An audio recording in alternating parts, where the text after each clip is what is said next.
The Mighty Thor Volume 2 number 39 continued with the event which started in the previous issues, shedding some light on what happened after Thor fought Terran in the Destroyer's armor and sustained severe injuries.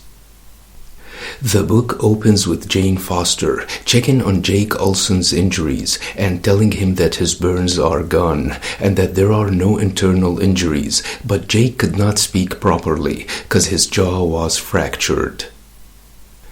Jane said that she doesn't understand the relation between Jake and Thor and doesn't know where Jake's body go when he becomes Thor. Does it go to another dimension or does it morph into Thor? It seems that if Jake suffers a wound, becoming Thor would heal it, but if Thor suffers a wound, Jake retains the injury.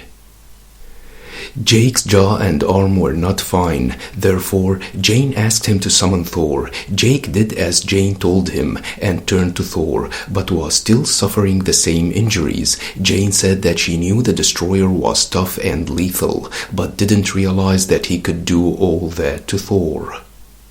She said that treating a god is beyond her abilities and asked him to go back to Asgard, so he used Mjolnir to teleport them there. Meanwhile, in Norway, the demon known as Surtur went on rampage, unleashing his minions on the people to turn them into flame demons.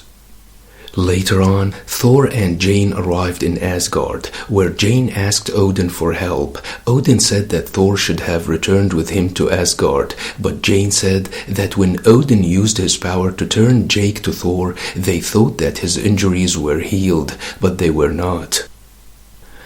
Odin called for the healers to help Thor, and they suggested taking him to the elixirs of renewal, a small chamber filled with healing potions, which takes a day or two to work its magic. But the problem is that Jake can't be away for all that time until Thor recovers. Therefore, Odin decided to separate Jake from Thor. Jake was separated and was free to go back to Earth, while Thor would spend some time recovering. Odin said that they became two now, as Olsen can't turn to Thor and Thor can't become Olsen either.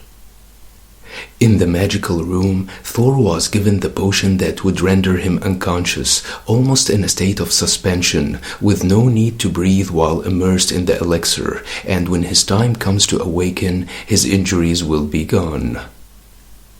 Later on, Odin and the Asgardians were alerted of Surtur's rampage, the powerful demon who once tore out the Earth's center and created its moon.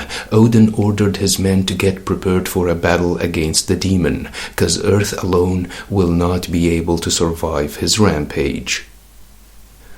Odin then summoned Hercules, Beta-Ray Bill and Curse, but this rendered him weakened, as the Odin force was consumed from separating Jake from Thor, empowering the elixirs, and sending the Asgardian armies to Earth to fight Surtur. The warriors engaged Surtur and his demons on Earth, while back in Asgard, Odin was thinking about taking Thor out of the magical waters, but the healers told him that the waters haven't healed Thor yet, so taking him out would leave him in a condition far worse than before. Odin said that the warriors are doomed to be defeated without Thor fighting on their side. The demon is a force of nature and limitless in power, and Odin is exhausted and can't summon warriors anymore. Back on Earth, Jake told Terran about Surtur's rampage and that it was her duty to help. Terran rushed to Asgard and told the healers that as a designate she would be able to heal Thor from his injuries. The healers were not sure about that, but she left them no choice and broke into the room, where she used her power to heal Thor. Back on Earth, the warriors were outnumbered when Odin suddenly arrived and joined the battle, to be joined shortly after by Thor and Terran, who attacked Surtur. That wasn't enough to defeat the powerful demon, who was about to retaliate. Terran then summoned all her power as a designate and channeled it to Thor, but that also wasn't enough to stop Surtur, who blasted Terran. Odin then rushed into Taran's energy and took it for himself, telling her that her power will be combined with his. He attacked Surtur, remarking that his final moment was at hand, before hitting him with great force, which killed them both. Thor and his fellow warriors could not believe that Odin was killed, but that was the truth. The mighty Odin sacrificed himself to kill Surtur. So that was how Jake was separated from Thor and how Odin died killing Surtur. I wanted to share this run with you to shed some light on the events following Thor's fight with the Destroyer.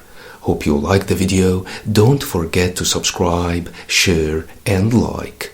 Thanks for watching and have a nice one.